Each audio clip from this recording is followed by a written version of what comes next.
NMDC और GMDC जो mining वाली कंपनीज हैं उनमें ज़्यादा गिरावट है और 250 रुपये से गिरते गिरते अब एनएमडीसी का शेयर आ गया है 210 रुपये के आसपास का। 7% की तेज़ गिरावट है। और ख़बर यह है कि कर्नाटक सरकार आयरन ओर पर ड्यूटी स्ट्रक्चर को कुछ बदलने पर, ड्यूटी बढ़ाने पर विचार कर रही है। क्या खबर है, जानकारी के साथ हमारे सहयोगी प्रकाश प्रियदर्शी हमारे साथ जुड़ गए हैं। प्रकाश, बताइए क्या अपडेट्स हैं आपके पास? देखिए, सूत्रों के हवाले से जो जानकारी हमें मिल रही है उसके हिसाब से कर्नाटका गवर्नमेंट आयरन और माइनिंग पर ज़्यादा ड्यूटी लगा सकती है। सूत्र हमें बता रहे हैं कि कर्नाटका गवर्नमेंट ने प्रक्रिया की शुरुआत कर दी है और जल्द ही इस पर अंतिम फैसला लिया जाएगा।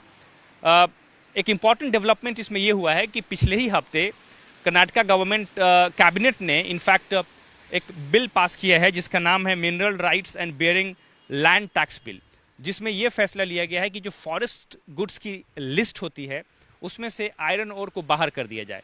टेक्निकली जो फॉरेस्ट गुड्स होते हैं वो ड्यूटी उन पर नहीं लगाई जाती है, वो ड्यूटी फ्री होते हैं। लेकिन आयरन ओर को उस लिस्ट से बाहर करने का मतलब ये है कि ये रास्ता साफ हो गया है कि इस पर एडिशनल ड्यूटी जो है स्टेट गवर्नमेंट लगा सकती है। तो जाहिर तौर पे ये आयरन और इंडस्ट्री के लिए तो सकारात्मक खबर नहीं है। इसके अलावा एक और इम्पॉर्टेंट डेवलपमेंट, अगर आप बैकग्राउंड में जाएं, सुप्रीम कोर्ट ने पहले ही राज्यों को इस बात की इजाज़त दे दी है कि वो रेट्रोस्पेक्टिव तरीके से, यानी कि 2005 से वो टैक्स इम्पोज कर सकते हैं और इसकी माइनिंग टैक्स ले सकते हैं। इसकी इजाज़त सुप्रीम कोर्ट ने पहले दे दी है। जाहिर तौर पे जो मिनरल रिच स्टेट्स हैं वो अपने राइट्स का इस्तेमाल करेंगे, एडिशनल ड्यूटीज़ लगाने के प्रयास करेंगे। कर्नाटका, क्योंकि अगर आप आयरन ओर की बात करें तो काफ़ी बड़ा स्टेट है। इंडिया का करीब 78% जो आयरन और रिजर्व्स है वो कर्नाटका में है और एक one of the biggest iron और प्रोड्यूसर भी है। अगर आप स्टेट की बात करें, आयरन और प्रोड्यूसिंग स्टेट की बात करें, तो ये काफ़ी इंपॉर्टेंट स्टेट है आयरन और प्रोडक्शन के पॉइंट ऑफ व्यू से। और अगर कर्नाटका आयरन ओर पर ड्यूटी लगाने के बारे में या ड्यूटी बढ़ाने के बारे में फैसला लेने जा रही है तो जाहिर तौर पे आयरन और इंडस्ट्री के लिए ये नकारात्मक खबर है।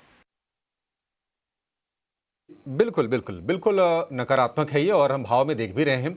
हालांकि अभी ये सूत्रों के हवाले से ये खबर है, देखते हैं कि क्या कुछ निकल के आता है इसमें। लेकिन माइनिंग शेयर में करीब देखिए एनएमडीसी 7% नीचे है, जीएमडीसी 2.5% नीचे है। आप जेएसडब्ल्यू स्टील को देखेंगे उसमें भी गिरावट है और खबरें ये भी आ रही हैं कि कर्नाटक की जो सरकार है इस साल 10,000 करोड़ रुपए का रेवेन्यू वो टैक्स से कलेक्ट करना चाहती है, माइनिंग की जहां पर एक्टिविटीज़ होती हैं। एक जरा राय लेते हैं कुणाल जी, ये सारे के सारे मेटल्स वाले जो शेयर है ना वो गिरावट के शिकार हो रहे हैं। एनएमडीसी की अगर हम शेयर की बात करें तो जो भी साल के गेंस है ऑलमोस्ट एरोड हो गए हैं, 2-2.5% के आसपास के गेंस बच गए होंगे ईयर टू डेट में। अच्छा, दूसरी तरह एक और अगर हम फंडामेंटल रीजन की बात करें तो चीन में स्टिमुलस देने की कोशिश हो रही है, लेकिन वहां के जो आर्थिक आंकड़े आ रहे हैं वो बहुत ही कोई उत्साहजनक नहीं आ रहे हैं। तो अगेन फिर वो कहीं ना कहीं ट्रेडिंग रेंज में फंस के सारे के सारे मेटल शेयर रह जा रहे हैं। एनएमडीसी पर व्यू दीजिए और इसके अलावा अगर आपको कोई शेयर शॉर्ट के लिहाज से लगता है कि अपॉर्चुनिटी बन रही है तो उसके बारे में भी आप राय दीजिए। वेल, एनएमडीसी अगर यहाँ पे स्टॉक देखे तो एक अच्छी खासी मोमेंटम में स्टॉक है लोअर लेवल पे।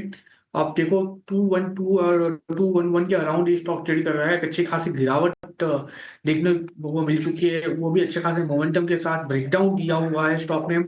फर्दर डाउनसाइड की मोमेंटम भी देखने को मिल सकती है 200 तक के लेवल पे, यानी कि यहाँ से और 12 रुपए की डाउनसाइड की मोमेंटम देखने को मिल सकती है। अगर 200 का लेवल आता है तो मैं कहूंगा कि हम वहां पे खरीदारी करके चलें, क्योंकि काफी अच्छा सपोर्ट 200 के लेवल पे है। पहले भी 200 के अराउंड का सपोर्ट लेके काउंटर ने ऊपरी लेवल पे 248 तक के लेवल दिखाए थे, तो 200 आता है तो हम वहां पे खरीदारी करके चलेंगे।